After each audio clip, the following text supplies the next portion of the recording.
ایک شخص تھا بادشاہ کی بارگاہ میں تھا. بادشاہ نے اس اپنے بندے کو, اپنے درباری کو بڑا بڑا رتبہ دیا ہوا تھا. اس کی باتیں بڑی اچھی ہوتی تھی. وہ ایک جملہ بار بار کہا کرتا تھا, احسان کرنے والے کو احسان کا بدلہ دو اور برے شخص سے برائی سے پیش نہ آؤ, کیونکہ برے شخص کے لیے تو اس کی برائی کافی ہے. ہم کیا کرتے ہیں, یار اس نے برا کیا میں اس کو نہیں چھوڑوں گا, اس کو چھوڑ دیں, اس کی برائی اس کے لیے کافی ہے. آپ اچھے بندے اچھا کام کرنے والے, احسان کرنے والے کو احسان سے جواب دیں, نیکی کا جواب نیکی سے دیں. کوئی برائی کر رہا ہے آپ برائی نہ کریں, چھوڑ دیں اس کی برائی کے حوالے, اس کی برائی کافی ہے. وہ اس کا ایک جملہ بڑا مشہور تھا, بادشاہ کو بڑا پسند تھا. اب اس کے دیگر وزیروں کو حسد ہو گیا کہ یار یہ بندہ ہر وقت بادشاہ کے قریب ہے. پلان کیا کہ کسی طرح بادشاہ کے کان بھرتے ہیں اور اس کو مروا دیتے ہیں.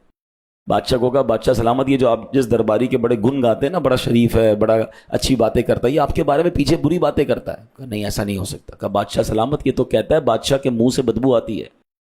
کہا اچھا میرے بارے میں ایسا کہتا ہے. کہاں, کل دیکھ لیجئے گا, کل آئے گا تو اپنے منہ پہ ہاتھ رکھ کے ناک بند کر کے آپ سے بات کرے گا.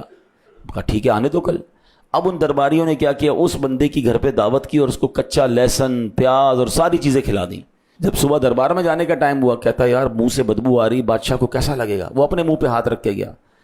تو بادشاہ سمجھ گیا کہ یہ تو وہی بات ہے, حاسد یہی کرتے ہیں نا, چغل خور, کان بھرتے ہیں الٹا. بادشاہ نے کہا یہ بندہ میری بے عزتی کر رہا ہے, میرے بارے میں یہ سوچ رہا ہے کہ میرے منہ سے اسمیل آتی ہے. ایک خط لکھا بادشاہ نے ایک سپاہی کے نام, کہ جو یہ خط لے کر آ رہا ہے اس کی گردن اڑا دو اور اس کی خال کے اندر بھوسا بھر کر اس کی لاش مجھے بھیجنا. بڑا غصہ بادشاہ کو, خط پکڑا دیا اس کو, جاؤ جا کے اس وزیر کو دینا, اس سپاہی کو دینا, پڑھنا نہیں.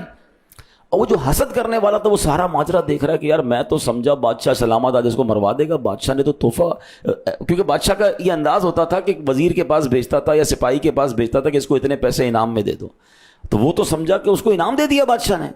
تو جیسے ہی وہ بندہ باہر نکلا تو وزیر نے کہا یہ پرچہ مجھے دے دو, میں پہنچا دیتا ہوں سپاہی کو. ٹھیک ہے آپ پہنچا دیں. اس بندے کو تو کوئی پرابلم نہیں تھا, اس نے وہ پرچہ اس کو پکڑا دیا.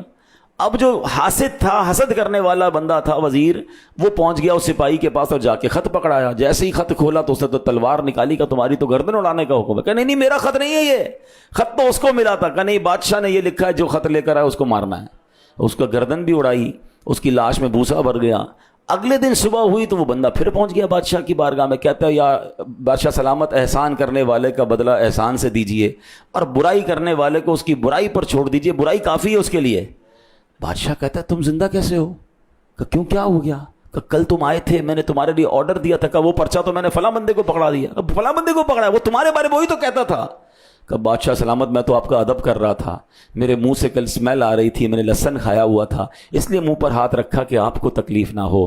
تو بادشاہ کہتا ہے جو تم کہتے تھے وہ صحیح تھا, کہ احسان کا بدلہ احسان سے دے دو, برائی کرنے والے کے لیے اس کی برائی کافی ہے. یہ واقعہ ہے. مگر یقین کریں جو آج, اگر ہم آج کے سینیریو میں دیکھیں نا, جو دوسرے کے لیے گڑھا کھودتا ہے نا, اس کا بگاڑ کچھ نہیں سکتا. وہ ایکچولی اپنا بگاڑ رہا ہوتا ہے, وہ اپنا سب کچھ برباد کر رہا ہوتا ہے.